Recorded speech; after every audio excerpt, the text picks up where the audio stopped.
एक जमाने की बात है। एक पुराना वीरान हवेली था जो जंगल के बीचों बीच वाक़या था।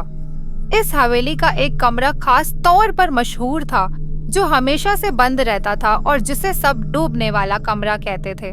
मकामी लोग कहते थे कि जो भी उस कमरे में गया वो कभी वापस नहीं आया। उसी हवेली में एक लड़की रहती थी जिसका नाम सबा था। वो अपनी जिंदगी के कई साल उसी हवेली में तना गुजार चुकी थी।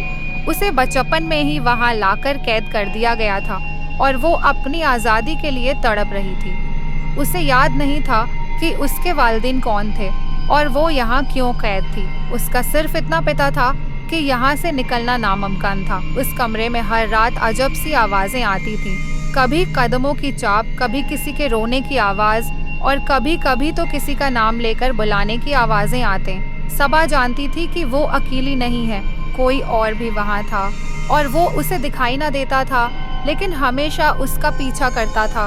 रात के वक्त जब सब कुछ साकिन हो जाता तो कमरे में एक अजीब सर्दी महसूस होती और सबा को यूं लगता जैसे कोई उसे देख रहा हो। एक दिन जब वो इंतहाई बेबस हो गई, उसने हिम्मत करके भूत से पूछा, तुम कौन हो और तुम मुझे क्यों परेशान कर रहे हो? अंधेरों में से एक धीमी आवाज़ आई, मैं वो हूँ जो तुम्हारे जैसी थी, कभी यहाँ कैद रही थी, लेकिन अब मैं आज़ाद हूँ और तुम्हें भी आज़ाद करूँगी, लेकिन एक शर्त पर। सबा ने खौफजदा होकर पूछा, क्या शर्त है?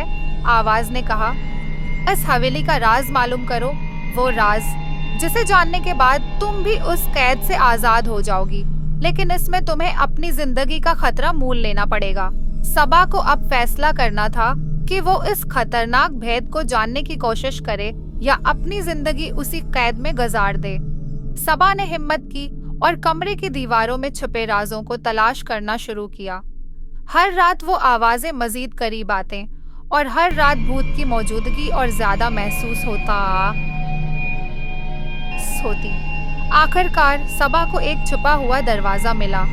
दरवाजे के पीछे एक तारिक सरंग थी जो नीचे जमीन के अंदर जाती थी। जैसे ही वो सरंग में दाखिल हुई, उसे यूं महसूस हुआ जैसे हवेली के सारे भूत उसके साथ हो चुके हों। सरंग के आखिर में एक अजीब मंजर था, एक पुरानी किताब जिस पर कुछ प्रासरार हुरूफ लिखे थे। जैसे ही सबा ने किताब को हाथ लगाया, एक जोरदार झटका लगा और उसे सब कुछ याद आ गया। वो इस हवेली की वारिस थी और उसके वालिदैन को उसी भूत ने मारा था जो अब उसे कैद में रख रहा था।